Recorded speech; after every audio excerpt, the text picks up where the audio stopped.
The Legend of the Silent Hero, a tale of Link, time, and the weight of courage. Prologue, the song before time. Before history had words, before heroes had names, the world was shaped by sound.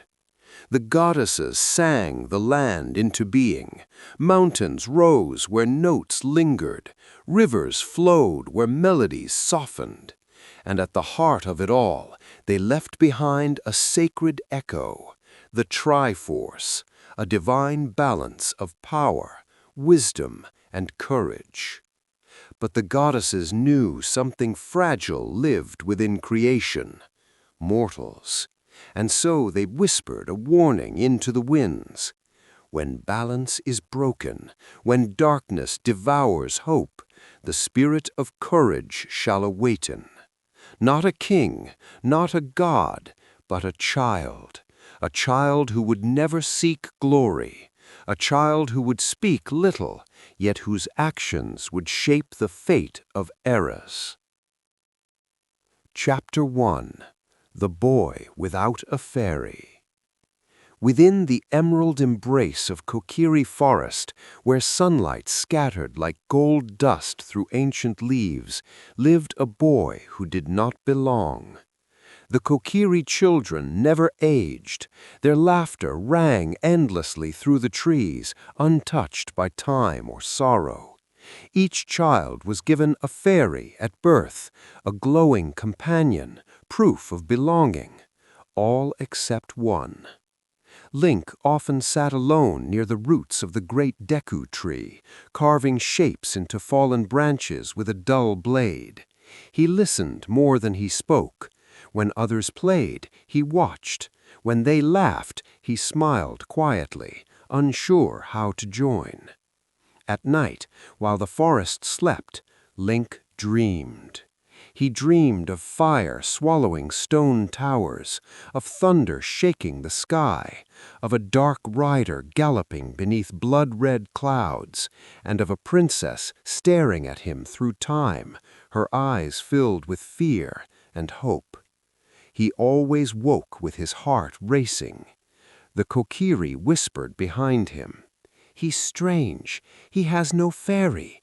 Maybe he isn't one of us."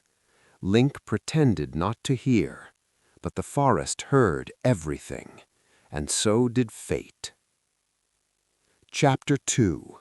The Great Deku Tree's Final Breath. On the morning destiny arrived, the forest felt wrong. The air was heavy, the birds were silent, even the leaves seemed to tremble. As Link sharpened his blade, a sudden flash of blue light burst before him. A fairy, bright, energetic, and insistent. "Hey, wake up! My name's Navi. The great Deku Tree needs you right now." For the first time in his life, Link felt chosen. They ran through the forest, past familiar paths now twisted with creeping darkness. When they reached the great Deku Tree, Link froze. The ancient guardian groaned in pain. Black vines coiled around his bark, pulsing with an unnatural sickness. "Link," the Deku Tree rumbled, his voice ancient and fading. "The evil that plagues me threatens all of Hyrule." He spoke of a man from the desert, a thief who coveted divine power, a shadow creeping toward the sacred realm. You must stop him. Within the Deku Tree's heart, Link faced crawling monstrosities born of corruption. He fought trembling, unsure but determined. When the darkness was purged, it was already too late. The great Deku Tree began to wither.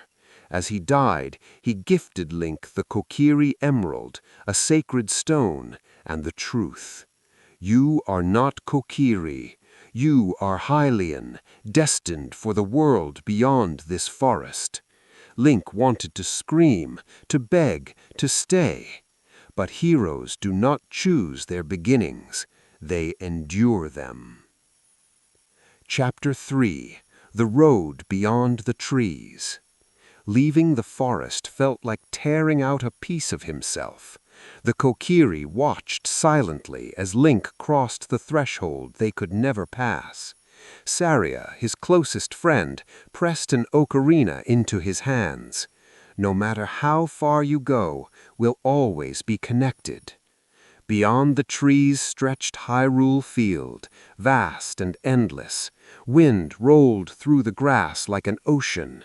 For the first time, Link felt truly small and truly free. At Hyrule Castle, destiny waited. Chapter 5. The Princess of Time. Princess Zelda was no ordinary royal. She watched the world with eyes sharpened by prophecy. When she saw Link, something within her certainty solidified. "It's you, the boy from my dreams." She spoke of the Triforce, of Ganondorf, the Gerudo king whose ambition poisoned the land, of a future drowning in shadow. Together they planned to gather the spiritual stones and protect the sacred realm. But destiny does not wait for children to be ready. Chapter 5. Betrayal and the Shattering of Time.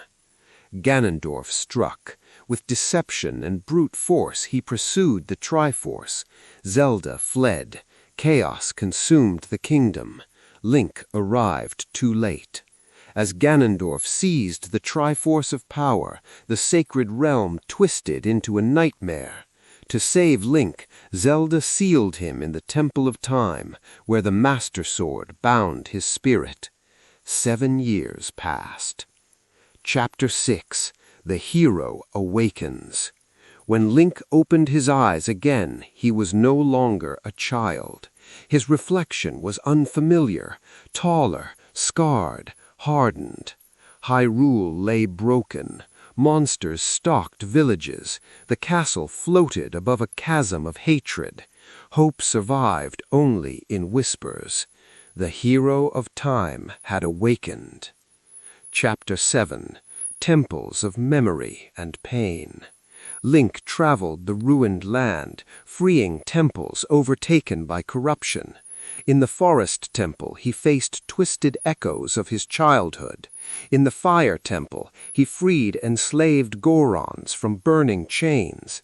In the Water Temple, he battled rising tides and his own frustration. In the Shadow Temple, he uncovered the kingdom's buried atrocities. In the Spirit Temple, he confronted the duality of his own past and future. Each sage awakened was a reminder. Victory demanded sacrifice. Chapter 8. The Man Beneath the Monster. Ganondorf was not mindless evil. He was hatred sharpened by envy. A man who believed power was the only truth. Their final battle shattered stone and sky. When Ganondorf fell, he transformed, revealing the beast he had always been, Ganon. With the Master Sword blazing, Link struck the final blow. Evil screamed, and then silence. Chapter 9. A World That Forgets. Hyrule was saved, but the cost was cruel. Zelda sent Link back to reclaim his childhood stolen from him. The world forgot his hero. No statues, no songs, no memory. Only the echo of courage carried through time. Epilogue. The Eternal Hero.